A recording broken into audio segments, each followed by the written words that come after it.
Naturally ಅವರಿಗೆ ಬೇಸರ ಆಗಿದೆ, ಹಾಗಾಗಿ ಅವರು ಆ ರೀತಿ ಹೇಳ್ತಾರೆ. ಆದರೆ ಒಂದು ಪ್ರೊಸೀಜರಲ್ಲಿ ಮಾಡಬೇಕಾಗುತ್ತೆ. ನಾಳೆ SIT ಮೇಲೆ ಕೂಡ ಆಪಾದನೆ ಮಾಡ್ಬೋದಲ್ವ.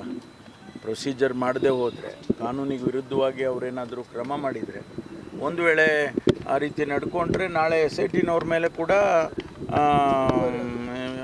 ತಪ್ಪು ಮಾಡಿದ್ದಾರೆ, ಕಾನೂನಿಗೆ ವಿರುದ್ಧವಾಗಿ ಮಾಡಿದ್ದಾರೆ ಅಂಥೇಳಿ ಅವ್ರ ಮೇಲೂ ಆಪಾದನೆ ಬರ್ಬೋದು. ಅದಕ್ಕೆ ಅವರು ಎಲ್ಲ ಎಚ್ಚರಿಕೆಗಳನ್ನ ವಹಿಸಿ ನಾವು ಅವ್ರಿಗೆ ಹೇಳಿದ್ದೇವೆ, ಕಾನೂನು ಬಿಟ್ಟು ಏನೂ ಮಾಡಬಾರ್ದು, ನೀವು ಕಾನೂನಿನ ಚೌಕಟ್ಟಿನಲ್ಲೇ ಕೆಲಸ ಮಾಡಬೇಕು ಅಂತಕ್ಕಂಥ ವಿಚಾರವನ್ನು ಕೂಡ ನಾವು ಸರ್ಕಾರದಿಂದ ಹೇಳಿದ್ದೇವೆ.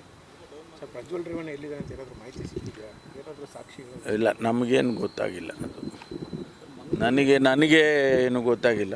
SITನವ್ರಿಗೆ ಗೊತ್ತಿದ್ದರೂ ಕೂಡ ಅದನ್ನು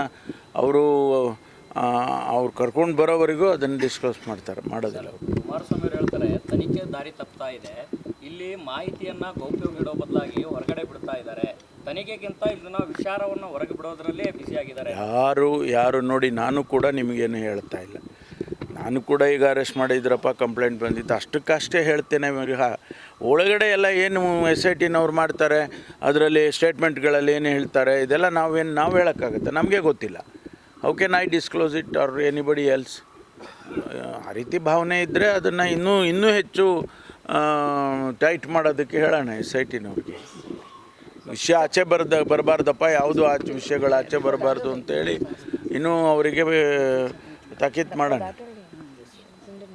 So one in English.